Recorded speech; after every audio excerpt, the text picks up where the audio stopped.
कि अंग्रेजों के जाने के बाद ये देश आजाद होगा, इस देश का अपना स्वाभिमान होगा, इसका देश का नाम पूरे संसार में रोशन होगा।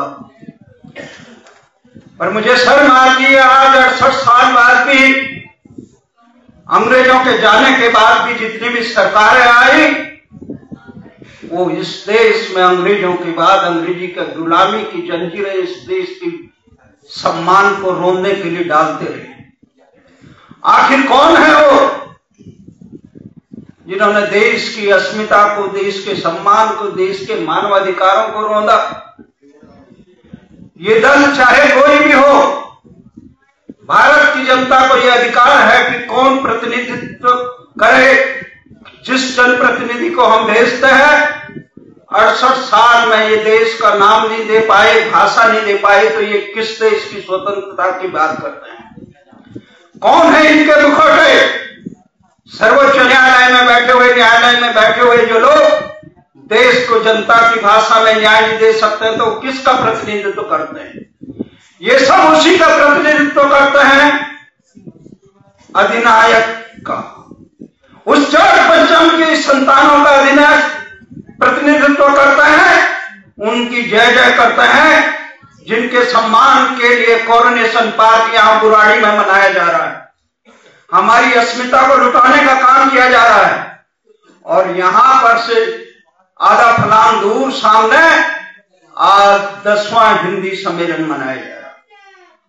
अभी हमने जंतर मंतर पर इनको धिक्कार दिवस रूप में मनाया।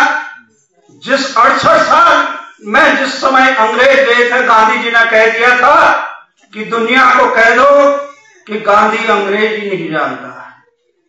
आखिर किस देश में, संसार में कोई ऐसा देश नहीं है जो अपनी भाषा में शिक्षा, अपनी भाषा में न्याय, अपनी भाषा में रोजगार नहीं देता है। चाहे जर्मन हो या चीन हो या इसराइल हो, चाहे छोटे से मुल्क हो, वो सारी अपनी भाषा में देते हैं। आखिर ये कौन है जो भारत को इंडिया के नाम पे बुलाते हैं, जो भारत में अंग्रेजी का राज्य कराते हैं? क्या इसीलिए शहादत दी थी भगत सिंह ने? क्या इसीलिए शहादत दी थी सुभाष चंद्र बोस ने? कौन है उन शहीदों के अरमानों के हत्यारे? कौन है ये मुखौटा बनाकर? जब हम भारतीय भाषा आंदोलन के लिए संघ लोक सेवा आयोग पर बैठे थे, हमारे साथ ज्ञानी जैल सिंह जी, अटल बिहारी वाजपेयी, बीपी सिंह से लेकर चतुरानंद मिश्र से लेकर 4 दर्जन सांसद धरने पर बैठे थे। देश के तमाम बड़े संपादक हमारे साथ अनशन पे बैठे थे।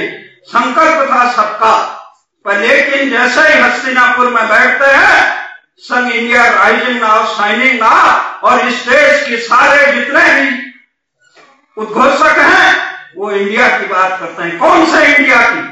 किस देश का दोहरा नाम होता? अमेरिका को अमेरिका के नाम पे जाना जाता, जापान को जापान के नाम पे जाता।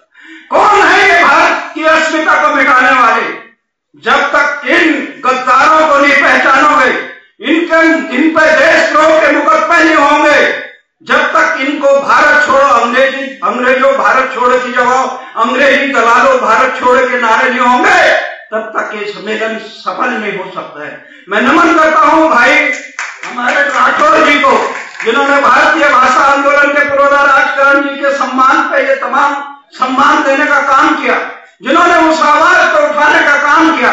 हमने 90 में संसद की दीर्घा में नारे लगाते हुए कहा था कि अंग्रेजी मुर्दाबाद, तो उन्होंने मुझे कहा था भजनलाल हिंदी में दे रहे थे भाषण, उन्होंने कहा मैं हिंदी में दे रहा हूं। मैंने कहा आप हिंदी में दे रहे हैं या अंग्रेजी में दे रहे हैं, पर आपने इस देश की जुबान पर प्रतिबंध लगाया है।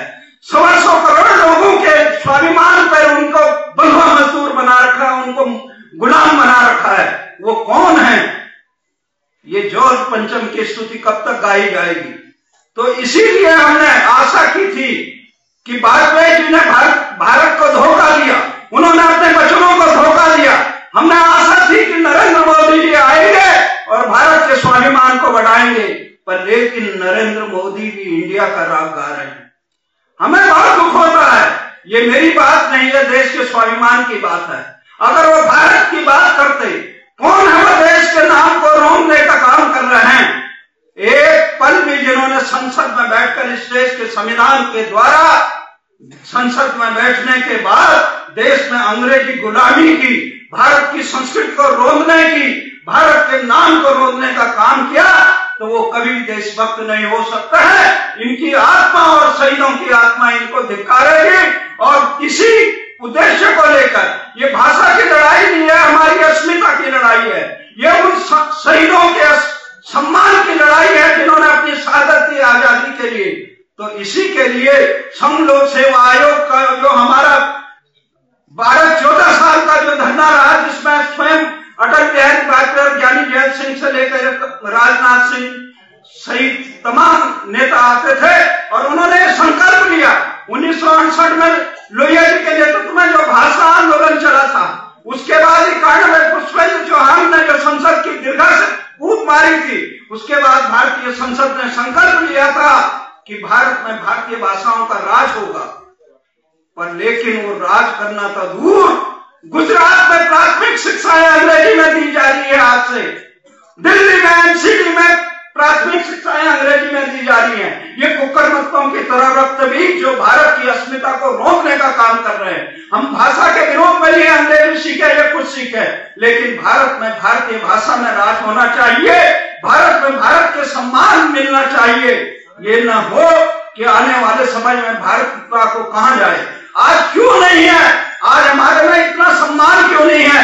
फ्रांस पे अटैक हुआ तो फ्रांस ने एकदम जहां जो आतंकी थे उन पे अटैक किया, लेकिन हमारे पे अटैक करने वालों को सबूत दिए जा रहे हैं। मुझे लग रहा है आने वाले समय में हम सबूत देते रहेंगे और अपनी अस्मिता को खुद मिटाने वाला अगर कोई देश संसार में है जो अपने धर्म, अपने सम्मान, अपनी संस्कृति, अपनी भाषा, अपना नाम, तो वो ये बदनसीब हम ही है जो ताली बजाते हैं कि कौन हमें लूटे और कौन हमारा सम्मान लूटे।